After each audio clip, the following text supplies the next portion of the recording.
കൈലാസത്തിലെ ശാന്തമായ ഒരു വൈകുന്നേരം ഭഗവാൻ ശിവന്റെ പാദസേവ ചെയ്തുകൊണ്ട് നന്ദി ഇരിക്കുകയായിരുന്നു. ലോകത്തിലെ ഏറ്റവും വലിയ മഹാദേവ ഭക്തർ ആരൊക്കെയാകുമെന്ന് നന്ദി കൗതുകത്തോടെ ചിന്തിച്ചു. നന്ദി മനസ്സിലാലോചിച്ച ഈ കാര്യം മനസ്സിലാക്കിയ മഹാദേവൻ പതുക്കെ കണ്ണുകൾ തുറന്നു. നന്ദി, ഞാൻ ഒരാളെ നിനക്ക് കാട്ടിത്തരാം. അയാൾ എന്റെ കടുത്ത ഭക്തനാണ്. അവർ രണ്ടുപേരും ഭൂമിയിലെ ഒരു ചെറിയ ഗ്രാമത്തിലെത്തി. അവിടെ ഒരു കർഷകൻ തന്റെ പാടത്ത് കഠിനമായി പണിയെടുക്കുകയായിരുന്നു. രാവിലെ എഴുന്നേറ്റ് അയാൾ ഭഗവാനെ വണങ്ങി. പിന്നീട് ദിവസം മുഴുവൻ വെയിലത്ത് പഴുത്ത് മണ്ണിൽ അധ്വാനിച്ചു. വൈകുന്നേരം ദീപം കൊളുത്തിയപ്പോഴും അയാൾ ഭഗവാനെ സ്മരിച്ചു. ഇതു കണ്ട നന്ദി ചോദിച്ചു, പ്രഭു, ഈ കർഷകൻ തന്റെ ജോലിക്കിടയിൽ അങ്ങയെ അധികമൊന്നും സ്മരിക്കുന്നില്ലല്ലോ. എന്നാൽ കൈലാസത്തിൽ ഞാൻ അങ്ങയെ എപ്പോഴും സ്മരിക്കുകയാണ്. മഹാദേവൻ പുഞ്ചിരിച്ചുകൊണ്ട് നന്ദിയെ നോക്കി പറഞ്ഞു, നന്ദി, നീ എനിക്ക് പ്രിയപ്പെട്ടവനാണ്, അതിൽ സംശയമില്ല. എന്നാൽ നിനക്കൊരു ചെറിയ പരീക്ഷണം ഞാൻ നൽകാം. ഈ സ്വർണ്ണ പാത്രത്തിൽ നിറയെ പാലുണ്ട്. ഒരു തുള്ളി പോലും കളയാതെ നീ ഈ മലയൊന്ന് ചുറ്റി വരൂ. നന്ദി അതീവ ഭക്തിയോടെയും ശ്രദ്ധയോടെയും ആ പാത്രം കയ്യിലേന്തി മല ചുറ്റി വന്നു. ലക്ഷ്യസ്ഥാനത്തെത്തിയപ്പോൾ നന്ദി സന്തോഷവാനായിരുന്നു. കാരണം ഒരു തുള്ളി പാല് പോലും താഴെ പോയിരുന്നില്ല. അപ്പോൾ മഹാദേവൻ ചോദിച്ചു, നന്ദി, നീ ആ യാത്രക്കിടയിൽ എത്ര തവണ എന്നെ സ്മരിച്ചു? നന്ദി വിനയത്തോടെ പറഞ്ഞു, പ്രഭു,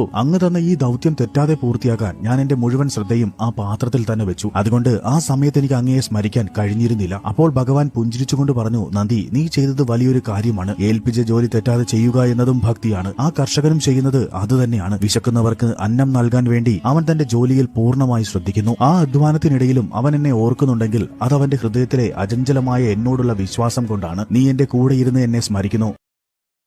Download ShareChat.